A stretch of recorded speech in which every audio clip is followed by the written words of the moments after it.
सद्गुरु स्वामी कृष्णानंद जी महाराज अपने जीवन को इतना सरल कर देते हैं, बिल्कुल एक सामान्य नागरिक की तरह।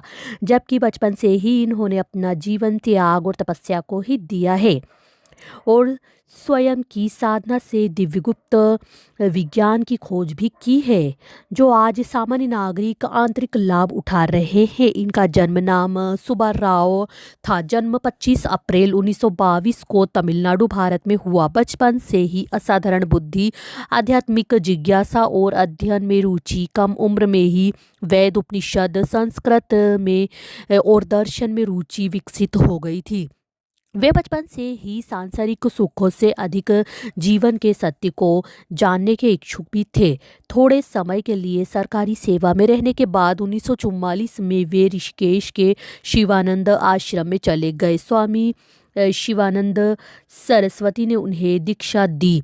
उन्होंने अपनी अद्भुत बुद्धि से शास्त्रों की व्याख्या की और 40 से अधिक पुस्तकें भी लिखी। वे 1961 में डिवाइन लाइफ सोसाइटी के महासचिव बने और अपने अंतिम समय तक वहीं पर साधना की और सेवा में लीन भी रहे। 1961 से 2001 तक सोसाइटी के महासचिव के रूप में उन्होंने प्रबंधन की जिम्मेदारी भी संभाली। वे अद्वैत वेदांत के प्रकांड विद्वान थे, जिन्होंने योग और पश्चिमी दर्शनों पर गहन व्याख्यान दिए। उन्होंने साधकों को ध्यान और योग के व्यवहारिक मार्ग पर मार्गदर्शन भी किया। उनका काम आध्यात्मिक ज्ञान को बढ़ावा देने और सोसाइटी की गतिविधियों को सुव्यवस्थित करने पर केंद्रित था।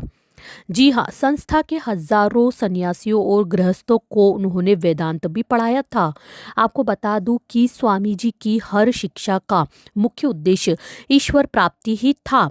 वे मानते थे कि जीवन का लक्ष्य ही परमात्मा को पाना है और बाकी सभी अभ्यास इसके मार्ग केवल ज्ञान नहीं। उन्होंने कर्मयोग, निष्काम सेवा, भक्ति योग, ईश्वर के प्रति प्रेम और राजयोग, मन का नियंत्रण के संतुलन पर जोर दिया था। वे अपने अनुयायियों को ध्यान मेडिटेशन का अभ्यास भी करने और अपने वास्तविक स्वरूप अंतरात्मा को समझने के लिए प्रेरित करते थे।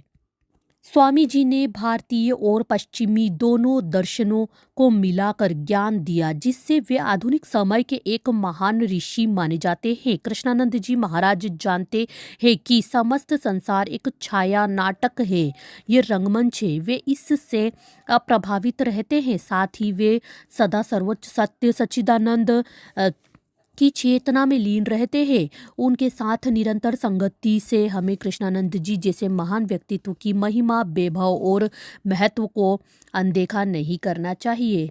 वे संत कुमारों की परंपरा को आगे बढ़ा रहे हैं। जी हाँ, आपको बता दूं, कृष्णानंद जी महाराज एक दार्शनिक, प्रशंसक, लेखक, मार्गदर्शक, गुरु और आत्मज्ञानी संत थे। उन्हें आध्यात्मिक प्रतिभा का धनी कहा जा सकता है।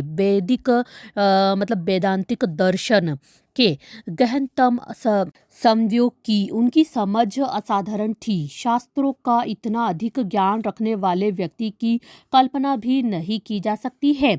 स्वामी कृष्णानंद जी ने 300 प्लस पुस्तकें भी लिखी, जिनमें प्रमुख हैं, आपको बता दूं, the philosophy of life, the realization of the absolute, study of the Bhagavad Gita, introduction to the philosophy of yoga.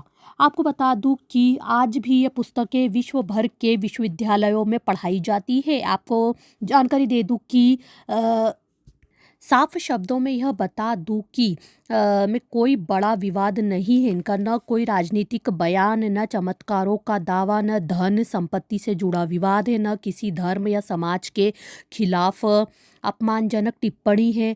Way TV संत नहीं थे, इसीलिए विवादों से दूर रहे। जी हाँ, ये पॉइंट आप ध्यान से सुनिए। वे टीवी संत नहीं थे, इसीलिए ही विवादों से दूर रहे हैं। जी हाँ, आपको बता दो, कुछ लोग उन्हें बहुत शुष्क और दार्शनिक कहते थे।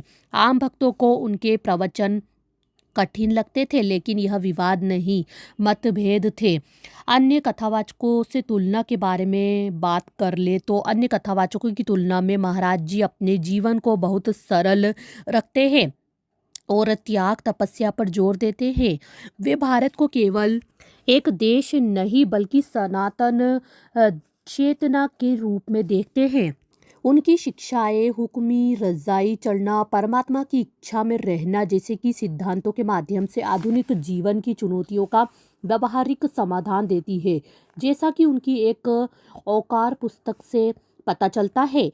अन्य कथावाचकों के विपरीत के जो अक्सर पौराणिक कथाओं पर ध्यान केंद्रित करते हैं। स्वामी जी का लक्ष्य है कि लोग अपनी साधना से आत्मिक लाभ उठाए और जीवन को सरल बनाए। आपको बता दूं, वे न केवल कथा कहते हैं बल्कि उन्होंने आत्म साधना से दिव्य विज्ञान की खोज भी की है, जो उन्हें अन्य पारंपरिक कथावाचकों से अलग भी करता है।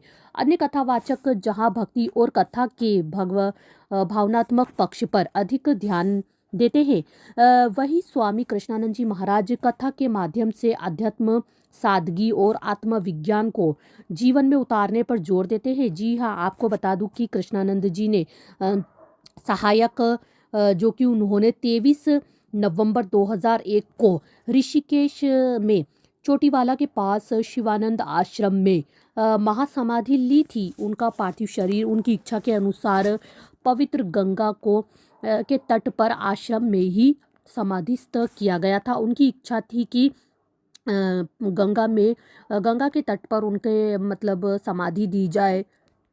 उन्हें वेदांत, योग और उपनिषदों के प्रकांड विद्वानों के रूप में जाना जाता था, जो कई दशकों तक आश्रम में मार्गदर्शन करते रहे। वह अपने अंतिम समय तक आध्यात्मिक साधना और लेखन में लगे रहे थे। आज जब धर्म कंटेंट और ट्रेंड बन गया है, जो कि तो तब कृष्णानंद जी महाराज जी की शुद्ध ज्ञान की मिसाल है। उनके प्रवचन आज भी यूट्यूब और वेबसाइट पर उपलब्ध हैं। आप देख सकते हैं, जाकर आपको देखना हो तो सर्च करके, शायद आपने देखे भी होंगे।